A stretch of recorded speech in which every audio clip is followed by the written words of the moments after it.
Boa tarde, estamos aqui novamente.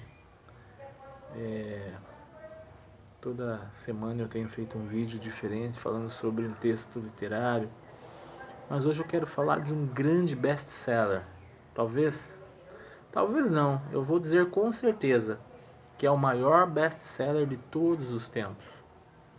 Você pode imaginar que best-seller é esse? Se alguém pensou na Bíblia, acertou. A Bíblia é o livro mais vendido do mundo. E com certeza será, acho que pelo resto dos tempos aí que a raça humana estiver nesse planeta. Não sei se alguém lembra do livro de Eli, um filme com Denzel Washington, uma sociedade apocalíptica onde provavelmente aconteceu uma guerra nuclear, e nós vemos assim durante o filme um homem, né, que no caso ali era o Denzel Washington, mas que no filme era conhecido como Eli, e ele caminhava ali por entre os escombros, carregando um objeto que a princípio a gente não sabia muito bem o que era. Ele tinha uma mochila ali e caminhava ali pela cidade. E no decorrer do filme nós vamos descobrir que aquele livro, que aquela sacola, ela carregava um livro. E esse livro era a Bíblia. Mas é interessante que no filme existia uma pessoa lá que era o chefão do que sobrou da terra. Ele tinha lá um bar, né, como se fosse aqueles tempos antigos lá, os americanos que tinham salão. Enfim, não é exatamente isso, mas ele era o cara que dominava toda aquela região. E ele tinha uma coisa interessante, que ele procurava um livro. E ele dizia para os amigos deles, para os camaradas, né, para os caras que estavam ali a serviço dele, que ele precisava desse livro, porque esse livro iria dar condições dele ter uma dominação sobre todas as pessoas que estavam ao redor dele. Então veja, interessante que ele tinha o poder das armas, ele tinha o poder da persuasão, mas fora tudo isso, ele sentia que não era suficiente. Ele precisava de um discurso onde as pessoas realmente pudessem crer. A crença é algo muito forte. E ele entendia que o único livro capaz de fazer isso, apesar de ter acontecido aquela guerra nuclear, de ter destruído o mundo, ele ainda acreditava que se ele tivesse um exemplar de uma Bíblia e ele a partir daí começasse a orientar aquelas pessoas a partir daquele livro sagrado reconhecido no mundo inteiro, ele conseguiria dominar muito mais fácil as pessoas, né? Então assim, nós vamos assim, a sequência do filme é muito interessante. Não vou contar, lógico, não vou dar spoilers do filme, mas nós estamos falando em si da Bíblia, não é?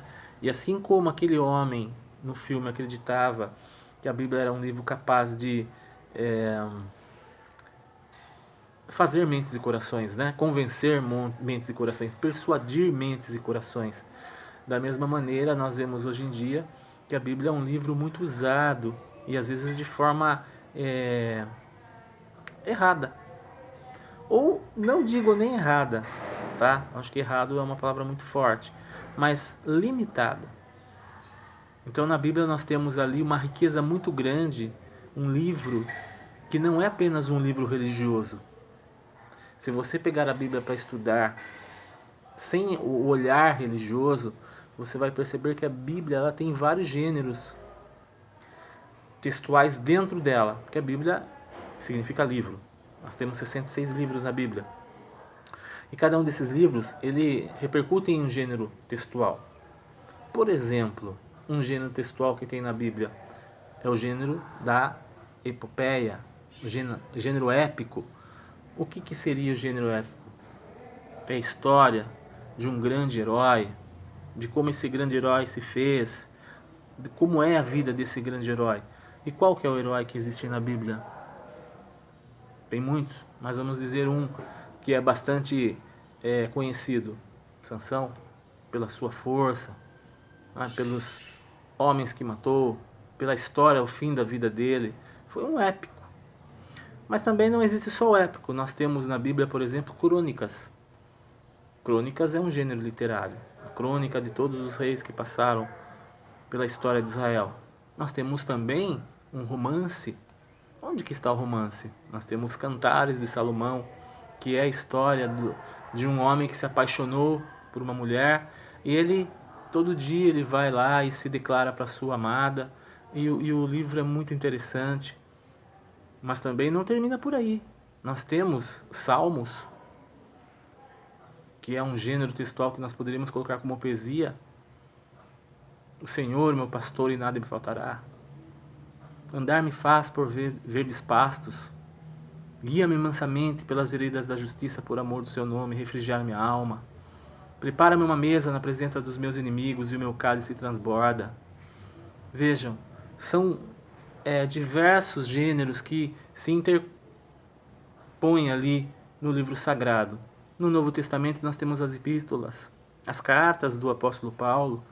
Também temos o gênero apocalíptico, com o livro final de Revelação.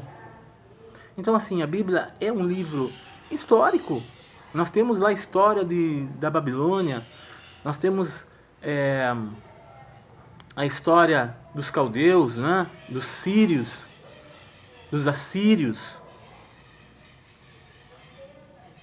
Nós podemos dizer que existe uma antropologia na Bíblia. Ou seja, ao invés de nós usarmos toda essa riqueza que existe na Bíblia, a gente usa apenas ele como um livro religioso. E as pessoas acabam limitando tudo aquilo que a Bíblia pode oferecer. A Bíblia pode dialogar com a cultura. Por que é cultura? A cultura é tudo que o homem criou desde que ele está aqui nesse mundo. Todas as artes, toda a música, toda a filosofia, toda a poesia, toda a maneira, a visão de mundo que esse homem tem, todas as conquistas que ele conseguiu obter, a ciência, tudo isso é produto da cultura humana. E essa cultura humana fica separada, né, da nossa cultura religiosa, por até uma questão de preconceito de ambas as partes. Mas como a gente poderia, ao invés de separar esse mundo religioso do mundo secular, nós conseguíssemos assim que a Bíblia dialogasse com a cultura? Não que a Bíblia se secularizasse, não, nós não queremos, como alguns têm aquele medo de levar o mundo para dentro da igreja, mas que haja uma condição de a Bíblia ela se abrir para a cultura, de nós enxergarmos a Bíblia como um livro que é cultural, que pode dialogar com a cultura. Como cristãos, nós não podemos nos fechar ao mundo e achar que as coisas do mundo são ruins, são más. Existe muita coisa má, mas existe muita coisa bela.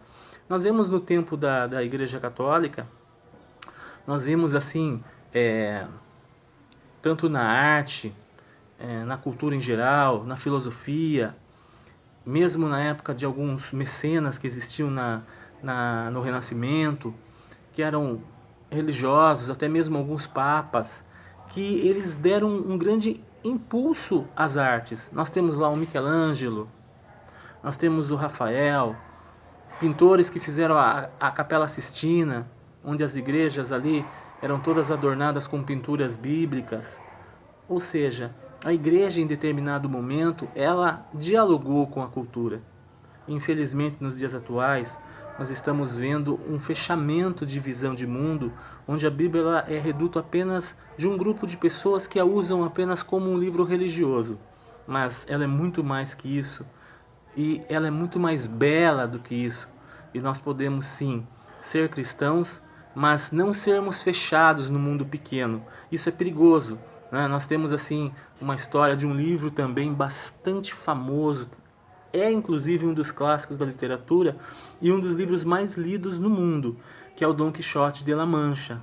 Então o Dom Quixote é a história de um homem que ele acaba enlouquecendo, ele perde a razão e ele começa a atacar moinhos de vento, pensando que são cavaleiros que estão indo contra ele. E é interessante que ele ficou assim, segundo a história, porque ele lia apenas um livro. Muitas vezes a gente acaba lendo apenas um livro e entendendo que a vida se resume àquele livro. A Bíblia é importante para a nossa vida espiritual, mas ela também é importante para a vida cultural. E nós não devemos fechar a nossa visão para o mundo, para a cultura, para a música, para a arte, também secular, não apenas gospel, mas dialogar com a música secular.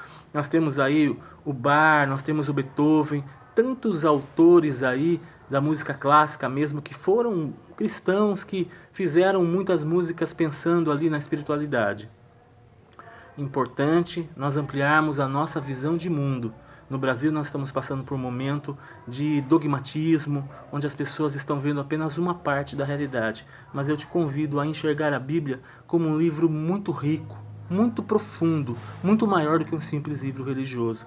Que nós possamos ser cristãos, que dialoguemos com o mundo, com a cultura e que também saibamos apreciar aquilo que é bonito no secular. Fica a dica.